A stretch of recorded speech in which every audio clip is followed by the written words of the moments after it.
commencé par un trip puissant, sans autre substance que l'air ambiant. Nous étions 100 à respirer, guidés par une dizaine d'instructeurs Wim Hof. Les effets étaient au moins centuplés, sans aucun cocktail Molotov. Trip, hallucination, respiration à 100, ça fait un peu hippie sectaire. Or, bien des années avant d'avoir découvert la méthode Wim Hof, j'ai fait l'expérience réelle de dérive sectaire. C'était pendant des séminaires de développement personnel aux États-Unis. J'étais assez jeune et depuis j'ai identifié 4 caractéristiques qui différencient les gourous manipulateurs des honnêtes accompagnateurs. Un bon enseignant cherche à libérer ses élèves de lui. Les meilleurs guides transmettent le goût de l'autonomie. On vole de ses propres ailes parce qu'il nous pousse en douceur hors du nid. Un gourou manipulateur cherchera à établir une éternelle dépendance envers lui.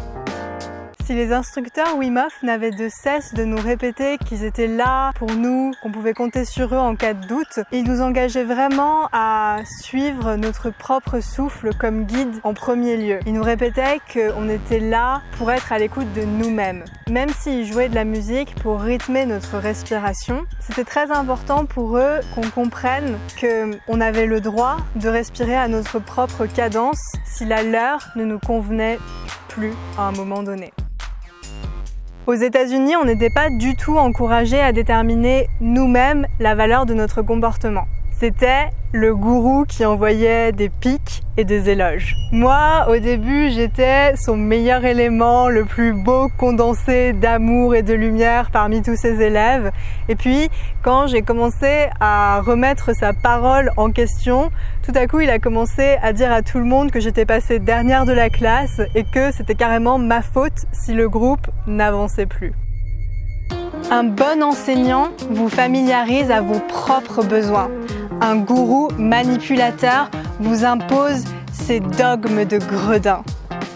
On venait de passer 30 minutes en maillot dehors et au moment où on pensait tous que nos instructeurs allaient nous dire « Bravo les gens, c'est très bien, allez vous mettre au chaud », ils nous amènent vers un gros caillou qui donne sur une rivière et ils nous sortent « C'est l'heure du saut !» Et moi, s'il y a un truc que je déteste, c'est les sauts.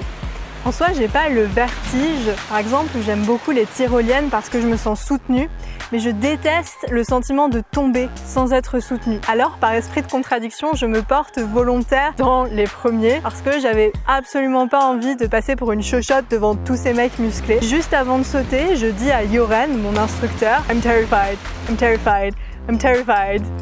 Déjà, j'avais super froid et je savais que ça allait être encore pire une fois que je serais dans l'eau. Et là, il a vraiment su me rassurer. Il m'a dit « Hélène, tu sais quoi ? T'es pas du tout obligée de le faire. Si tu veux, tu peux y aller à ton rythme, en marchant et en prenant le petit chemin d'en bas. T'es pas obligée de sauter. Tu peux juste respecter ce dont tu as besoin là tout de suite pour toi-même. » Et ça m'a tellement mise en confiance que l'instant d'après, j'étais dans l'eau. Alors, le souffle coupé, mais lui, il m'avait pas lâché des yeux et le contact de son regard sur moi m'a vraiment permis de me calmer. Ça contraste particulièrement avec ce que j'ai pu vivre aux États-Unis parce qu'au bout de quelques semaines, le gourou nous a carrément sorti « À partir de maintenant, si vous restez, vous vous engagez à vous faire tout ce que je vous dis, même sans savoir de quoi il s'agira. Et la réussite du groupe dépendra du respect de votre parole. » Bon bah c'est là que je suis partie. Ça contrastait d'autant plus avec ce que j'avais pu vivre en Pologne qu'à la fin du premier jour, le soir, la nuit, on est allé prendre un bain de minuit dans une rivière glacée.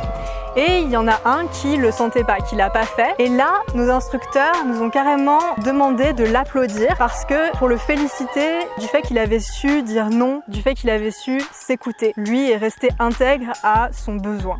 Un bon enseignant facilite la réintégration de ses élèves au monde plus fort de leurs différences. Un gourou manipulateur rend difficile toute réintégration.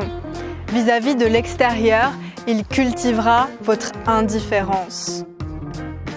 Dès le premier jour, nos instructeurs Wim Hof nous ont préparés au retour. Ils nous ont mis en garde devant les réseaux sociaux. Là, on venait de passer 1 heure dans le froid pour sauter dans une rivière glacée et on était tous super fiers. Mais pour la plupart des gens, ça n'a absolument aucun intérêt. Et on peut tomber de haut si on ne s'attend pas à toute cette masse de perplexité et d'incompréhension. C'est pourquoi, dès le départ, les instructeurs nous ont encouragés à faire preuve de parcimonie et de réserve quant à notre expérience du froid sur les réseaux sociaux. Et ils ont vraiment insisté sur le fait qu'on ne devait pas essayer de convaincre qui que ce soit. Parce que le fait est que la plupart des gens ne sont pas intéressés, ne comprennent pas et n'en ont absolument rien à cirer. Et c'est pas grave. Par contraste, aux USA, le gourou cherchait à m'absorber à son univers avec peu d'égard pour le mien. Un jour, il m'a carrément dit « Hélène, ta lumière est tellement forte que je suis sûre qu'elle s'occupera de toi pour que tu puisses venir assister à la prochaine étape du séminaire et te faire louper 2 jours de travail. » À l'époque, je travaillais aux États-Unis. Et ben, je sais pas si c'est ma lumière ou pas, mais la suite s'est faite sans moi. Mes guides favoris, tout comme moi, préfèrent l'ombre à la lumière. Les manipulateurs ont terni le sens de ce qui est clair. Dans un monde où tout est surexposé, nous avons besoin de plus d'obscurité pour avancer.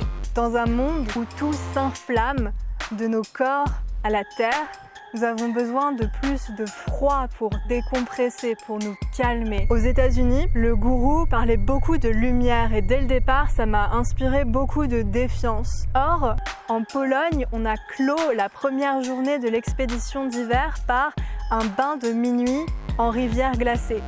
Et cette révérence au froid et à l'obscurité dès le premier soir m'a énormément rassurée.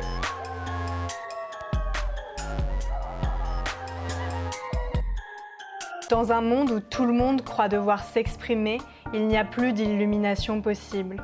Il faut beaucoup de silence pour qu'on entende une note. Il faut beaucoup de nuit pour qu'un éclair puisse jaillir, pour qu'une couleur neuve soit perçue, soit reçue. Si j'en avais le pouvoir, j'émettrais aujourd'hui un trou noir. Quelque chose comme un cône d'extinction forant au ventre l'épaisseur du jour, pour rouvrir l'espace. Ce qui me terrifie, ce n'est pas ce chaos de clarté qui brouille la ville comme une avalanche de lumière, c'est qu'il n'y ait plus nulle part une seule ombre. Tout est férocement surexposé, mais rien n'est posé, ni tranché.